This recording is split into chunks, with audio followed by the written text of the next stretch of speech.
Well, good morning. It is 7:30 in the morning, and this is my homebrew Wednesday. This is everything that I'm doing today because I only have 2 weeks at home before I go back to work. So today we're doing the Cooper's IPA with some amber malt and the dextrose. Brewer's Best Wies and Biere. And number 3, the Brewer's Best Whiskey Stout. The box is backwards. Here's my oak chips. They've been sitting in Jim Beam Kentucky Straight Bourbon overnight. And lastly but not least, for the girlfriend, some hard apple cider with Kiju organic apple juice. Making a small batch of that. So I got 4 things to brew today. You think it's doable? Some of the equipment I got my funnel, my spray bottle with star sand, scissors, digital thermometer, bag of airlocks, pardon me, hydrometer, and my jar of bungs and blow-off valves. And I'll show you guys how I put those together later. Alright, the panoramic. Bum, bum, bum, bum, bum, bum, bum, bum.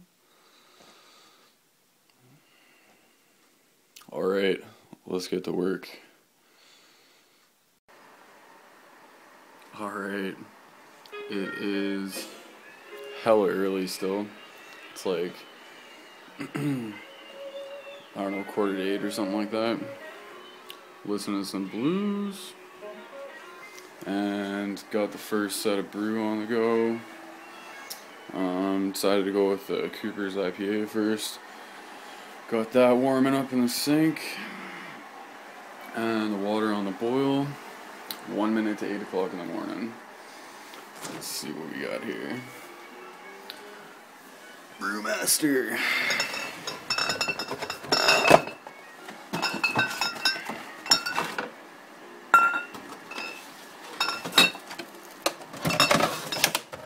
No judgment. I'm on days off. I can do whatever the fuck I want. Go for 40 days without a beer. I'm pretty sure you'd want to have a beer at 8 o'clock in the morning. This is my handy little Qingdao beer opener. You just press down and it pops it off. Little magnet holds the beer cap. Girlfriend brought it back from China for me.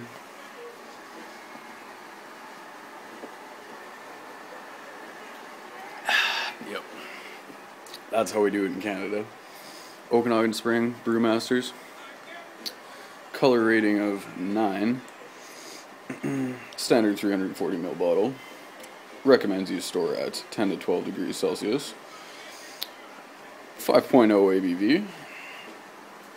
This beer is a deeper roasting for the unique lager.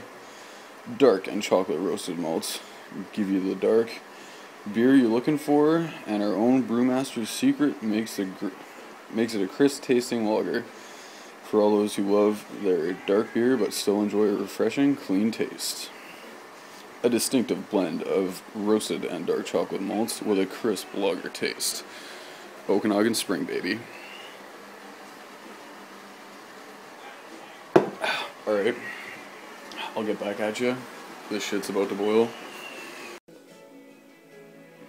So we had a bit of a disaster in the kitchen.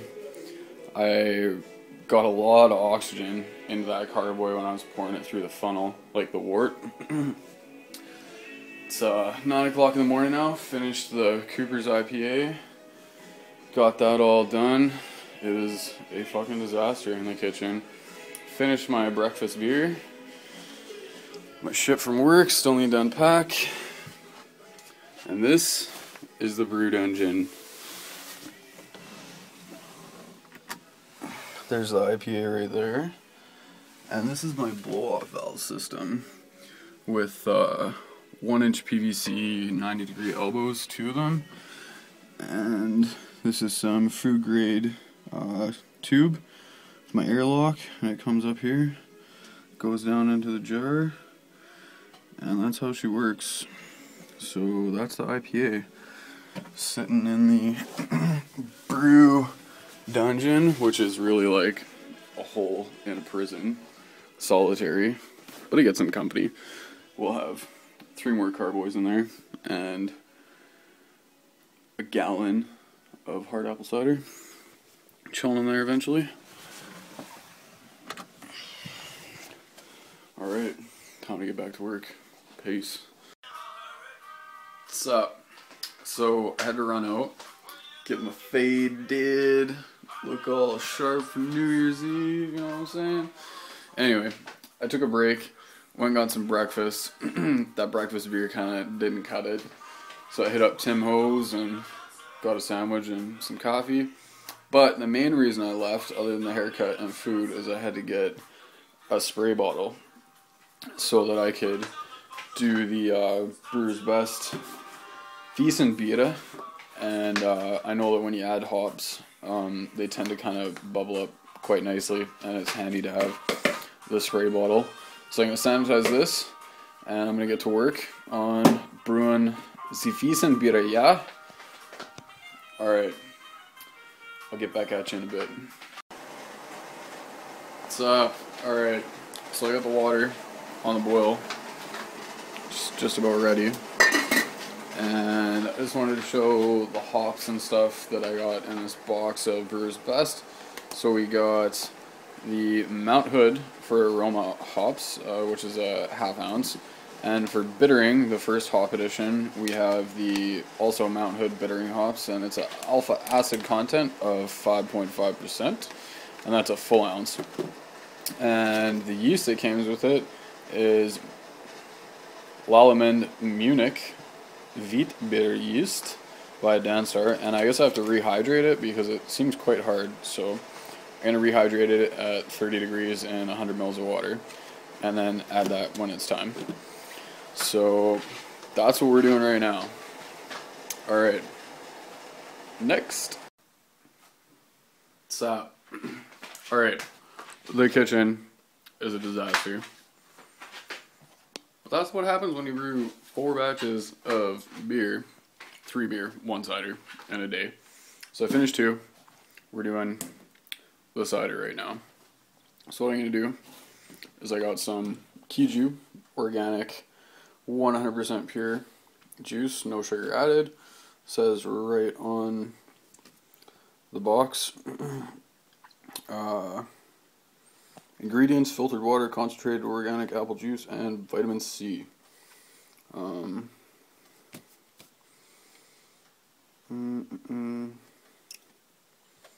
Where does it say it?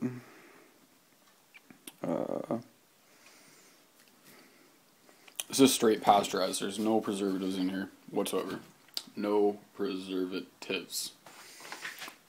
So I got 3 liters of that going into a gallon jug, 4-liter jug. I'm gonna add a little bit of this. It says 2 ounces per 5 gallons, so I got to do the math and draw it up in a syringe and shoot it into here.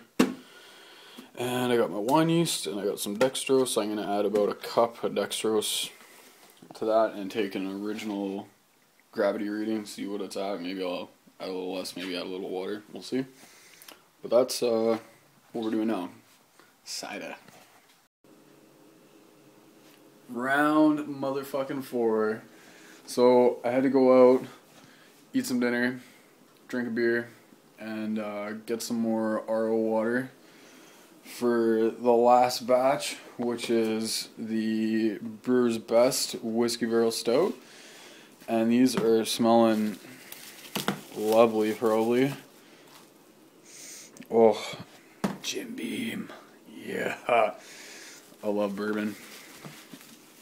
So, everything's sanitized. I just gotta wash up my brewing kettle and funnel and sanitize a bunch of stuff again. And let's get down to it.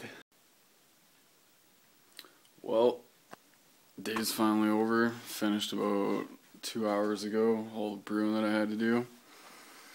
Clean the kitchen up, as you can see behind me. it was a disaster. Anyway, this is the finished product. On the far left, you have the Whiskey Barrel Stout. In the middle is the Wiesenbier, and on the right is the IPA. And there's a gallon of hard apple cider. So there she goes. That's my blow-off setup.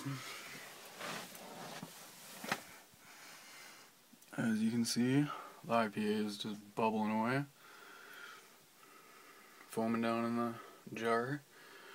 I'm a little bit concerned about this because I soak the oak chips in bourbon, and I'm wondering if that's going to have an effect on the yeast, because I dumped the oak chips in there and there was still quite a bit of bourbon in the dish, and I just dumped it in there anyway to kind of fortify it with a whiskey taste, and I'm just hoping that it doesn't affect the yeast activating and going to work. If anybody's got any experience with that or whatever, maybe let me know. Tell me it's all good or not. I don't think it's gonna, I hope it's not gonna cause a problem. I don't think it will, but anyway, tomorrow, malt liquor video coming at you.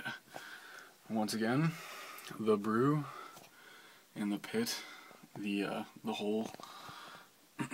Anyway, thanks for watching. Hope you guys are stoked as me for this to turn out well. Alright, peace. What's up? So it's only 12 hours later, and this is what I woke up to this morning.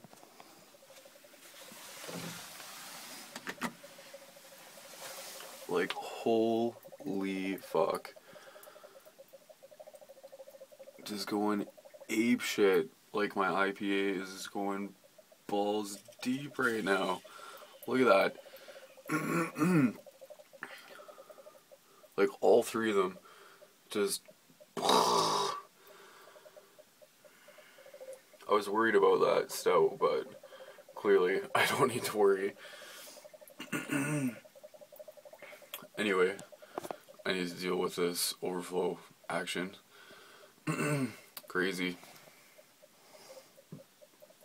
See, this happened to me once before, and like the very first time I brewed, and I got caught off guard.